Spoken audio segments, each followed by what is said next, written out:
जय हिंद साथियों, आज हम देखेंगे something unique information of the ignited minds by doctor Kalam. The main question about this topic is what's the importance of dream in the life of common people. एक आम व्यक्ति के जीवन में सपनों की क्या अहमियत होती है। बात सितंबर 2001 की है। कलाम सर रांची से बोकारो जा रहे होते हैं। वो जिस प्लेन में सवार होते हैं वो लैंडिंग से ठीक पहले क्रैश कर जाता है, लेकिन वह इससे तनिक भी विचलित नहीं होते हैं। वो रात्रि में विश्राम करते वक्त नींद में अत्यंत बेचैन रहते हैं कि मानव जाति हिंसा से इतना ज़्यादा विभाजित क्यों है। वो एक स्वप्न देखते हैं। स्वप्न में 5 महापुरुषों को देखते हैं, 5 great people of different era. Mahatma Gandhi, Albert Einstein, सम्राट अशोक, खलीफा उमर और अब्राहम लिंकन को एक रेगिस्तान में खड़े होकर बात करते हुए देखते हैं। हम सभी जानते हैं हिंदुस्तान के सबसे महानतम राजाओं में से एक सम्राट अशोक थे। सम्राट अशोक के जीवन के 2 पहलू। सम्राट अशोक के जीवन का पहला पहलू है एक रुथलेस कन्क्वेरर का, एक क्रूर विजेता का, और सम्राट अशोक के जीवन का दूसरा पहलू है एक करुणामयी शासक का। तो सम्राट अशोक के जीवन के जिस पहलू को डॉक्टर कलाम अपने सपने में देख रहे होते हैं वो एक रुथलेस कन्क्वेरर का है। वो कलिंग युद्ध से विजयी होकर वापस लौटते हैं। चारों तरफ रक्त से रथपथ काया होती है। इस युद्ध की उन्हें, इस विजय की उन्हें भारी कीमत चुकानी होती है। लगभग 3 लाख लोग मारे जाए हैं, लगभग इतने ही लोग घायल भी हुए हैं। मानो ऐसा लगता था कि प्रकृति स्वयं इसके विरोध में बोलती हुई प्रतीत होती है। और यहाँ से सम्राट अशोक के जीवन में होता है अहिंसा धर्म का जन्म। अब वो मानो अहिंसा के आधार पर मानव जीवन में प्रेम प्रसार करने के ईश्वरीय आदेश को स्वीकार कर रहे होते हैं। वो सभी आपस में बात कर रहे होते हैं। तो महात्मा गांधी ने बोला कि क्योंकि हम सभी पृथ्वी के ही निवासी हैं, तो हम सभी यह मानव जाति को बता सकते हैं कि कैसे अलग अलग पंथ के, अलग अलग संप्रदाय के लोग एक साथ शांतिपूर्वक, सौहार्द से, समृद्धि से अपना जीवन यापन कर सकते हैं। महात्मा गांधी ने बोला कि आपका कोई भी सिद्धांत हो, आप कुछ भी करें, निश्चित तौर पर वो मानव जाति के उत्थान के लिए होना चाहिए। अब बारी सम्राट अशोक की थी। सम्राट अशोक ने कहा कि हमने अपने जीवन में केवल इतना सीखा है कि कोई भी जीत अगर किसी को हानि पहुंचा कर पाई गई है, किसी को मार कर पाई गई है, तो वास्तविक मामले में, सही मायने में वह जीत नहीं है। सही मायने में जीत होता है शांति का साम्राज्य। खलीफा उमर की बारी थी। खलीफा उमर, खलीफा एक अरबी भाषा का शब्द होता है। खलीफा का अर्थ होता है उत्तराधिकारी। मोहम्मद साहब की मृत्यु के बाद अबू बकर बने थे उनके पहले उत्तराधिकारी। अबू बकर का शासनकाल केवल 2 वर्षों तक था। तो अबू बकर अपने मृत्यु से पूर्व विचार करके उमर को दूसरा खलीफा बना गए थे। तो अर्थात हम ये कह सकते हैं कि मोहम्मद साहब के दूसरे उत्तराधिकारी थे खलीफा उमर। खलीफा उमर का मानना था कि पृथ्वी पर उपस्थित सारे प्राणी एक समान हैं। There is no point in forcing others to follow your path. आपको अपना सिद्धांत मनवाने के लिए किसी को बाध्य करने का कोई हक नहीं है।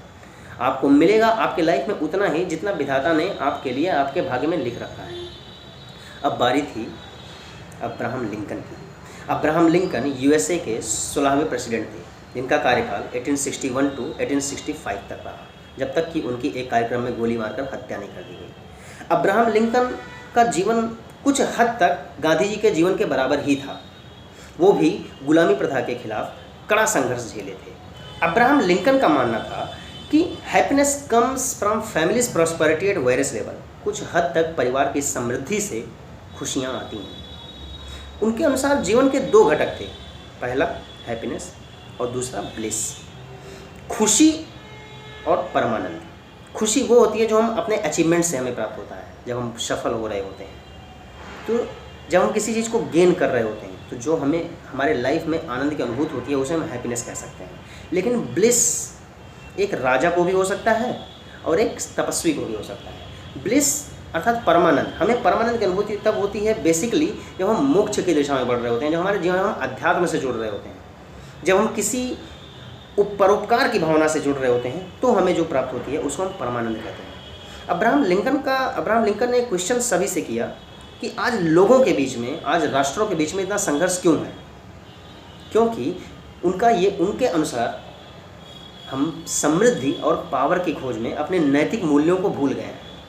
अब बारी थी बोलने की अल्बर्ट आइंस्टीन की। हम सभी जानते हैं the man with greatest mind, इसको अल्बर्ट आइंस्टीन को बोला जाता है। आइंस्टीन ने अपने एक मित्र हाइजेनबर्ग का एक थॉट्स दोहराया अल्बर्ट आइंस्टीन ने बोला कि पश्चिम में हमने एक जहाज़ बनाया जिसमें सारी सुख सुविधाएँ उपलब्ध थी, लेकिन फिर भी उसमें एक चीज़ की कमी थी और वो था कंपास। उसमें सारी सुख सुविधाएँ उपलब्ध होने के बावजूद उसे किस दिशा में बढ़ना है यह उसे नहीं प्राप्त था, और यह उसे पता नहीं था। आपको अपने टैलेंट से अटल बिहारी वाजपेयी, डॉक्टर कलाम बनना है या ओसामा बिन लादेन बनना है। टैलेंट सभी के पास है, लेकिन दिशाएं अलग अलग हैं। तो वो दिशा देने का कार्य अल्बर्ट आइंस्टीन के अनुसार महात्मा गांधी जी भली भांति कर सकते थे। उनके जो भी आध्यात्मिक पूर्वज रहे होंगे वो भली भांति कर सकते थे। गुरुदेव रविन्द्रनाथ टैगोर बहुत अच्छे से कर सकते थे। अगली सुबह वो अपने स्वप्न के बारे में विचार करते थे।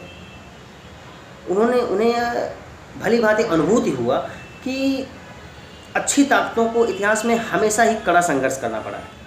अच्छी ताकतों को, जो भी अच्छी ताकतें होती हैं मानव जीवन के उत्थान के लिए, उन्हें हमेशा कड़ा संघर्ष करना पड़ता है।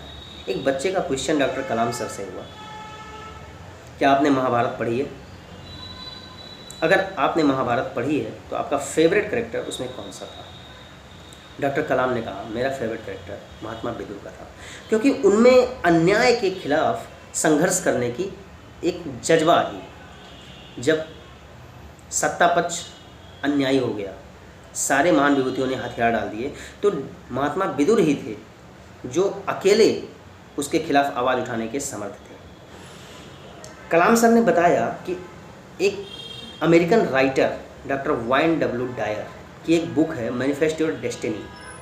मैनिफेस्टो डेस्टिनी में उन्होंने लाइफ को 4 स्टेज में डिवाइड किया है। एथलीट स्टेज, एक खिलाड़ी का चरण, warrior stage, states person stage और स्पिरिट स्टेज, एक सत्ताधारी का चरण और एक महापुरुष का चरण। तो डॉक्टर कलाम के अनुसार अगर यह कैटेगराइजेशन राष्ट्रों के लिए किया जाए तो जो लास्ट 2 स्टेट्स थे, स्टेट्स पर्सन स्टेज और स्पिरिट स्टेज, इसको वो बिग ब्रदर स्टेज और सेल्फ रियलाइजेशन स्टेट के नाम से पुकारेंगे। एथलीट स्टेज तब होता है, एथलीट स्टेज का सही मायने तब होता है जब कोई देश गुलामी प्रथा से लंबे समय से संघर्ष करने के बाद अपनी आज़ादी को प्राप्त करता है, तो वह ऊर्जा से सरोबोर होता है, वह अपने उपलब्धियों को प्राप्त करने के रेस में लग जाता है।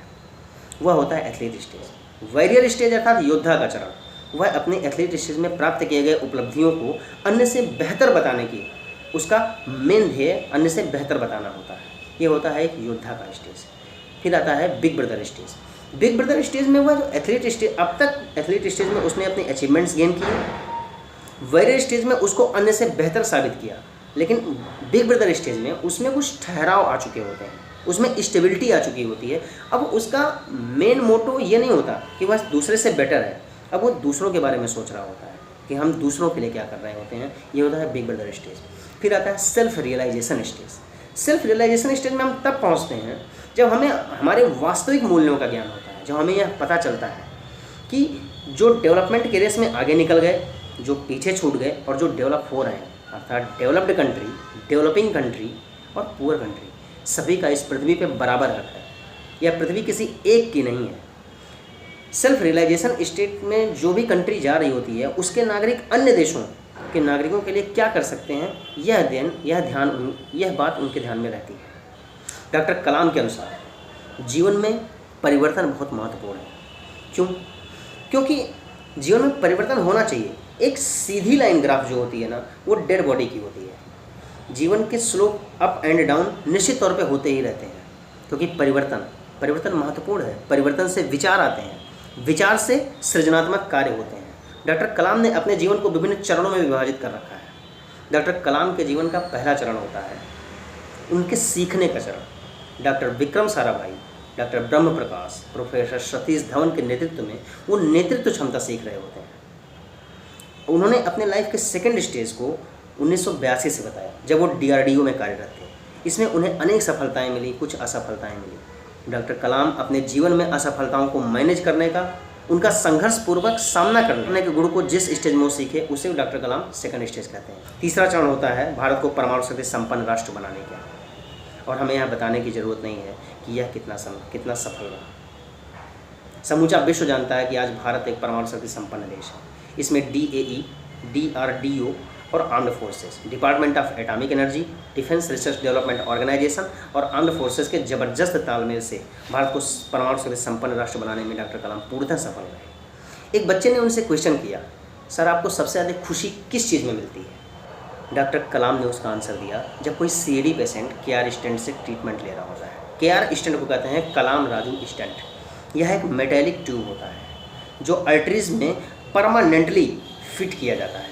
जब हम कोलेस्ट्रॉल को, फैट को ज़्यादा कंज्यूम कर रहे होते हैं तो हमारे आर्टरीज में डिपॉजिट होने लगता है, जिससे उसका ल्यूमेन उसका क्या होता है, ब्लॉक होने लगता है। तो जब ल्यूमेन ब्लॉक होने लगेगा तो ब्लड फ्लो की कंटिन्यूटी नहीं बन पाती है।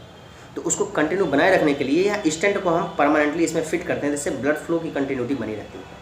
तो जब वह उससे ट्रीटमेंट ले रहा होता है, उसकी तकलीफें कम होती हैं, तो डॉक्टर कलाम को सबसे ज़्यादा खुशी मिलती है। केआर स्टेंट को कलाम राजू स्टेंट बोला जाता है। इसकी खोज 1990 में डॉक्टर कलाम ने ही की थी। 1994 में यह मार्केटिंग के लिए अवेलेबल हुआ था। डॉक्टर कलाम प्लेन क्रैश के बाद सोचते हैं कि क्या यह तीसरा चरण त्यागने का समय है, क्या परमाणु शक्ति संपन्न राष्ट्र बनाने के बाद अब हमें रेस्ट लेना चाहिए और इसको कंप्लीटली छोड़ना चाहिए। और यह जो उनके अंदर भावना आती है यह और ज़्यादा तेज़ तब हो जाती है जब वह केरल में माता अमृत आनंदमयी आश्रम में जा रहे होते हैं।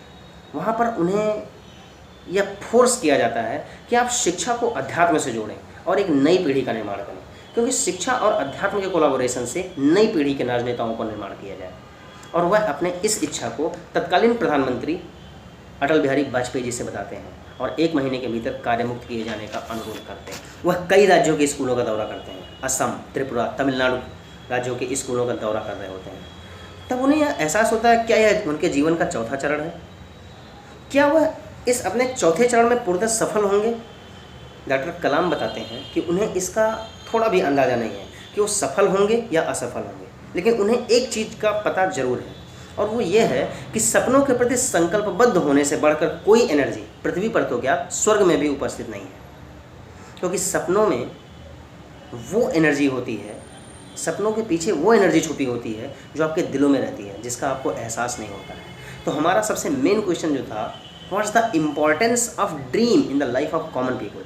क्योंकि सपनों के प्रति यदि इंसान संकल्पबद्ध है, उसे पाने के लिए वह प्रयासरत है, तो वो अपने उस एनर्जी को भी लगा सकता है जिसका उसको अंदाज़ा नहीं है, जो उसके दिलों में छुपी हुई है। अगर आपको हमारा कार्य पसंद आया तो आप अपना आशीर्वाद हम पर बनाए रखें। जय हिंद, जय भारत।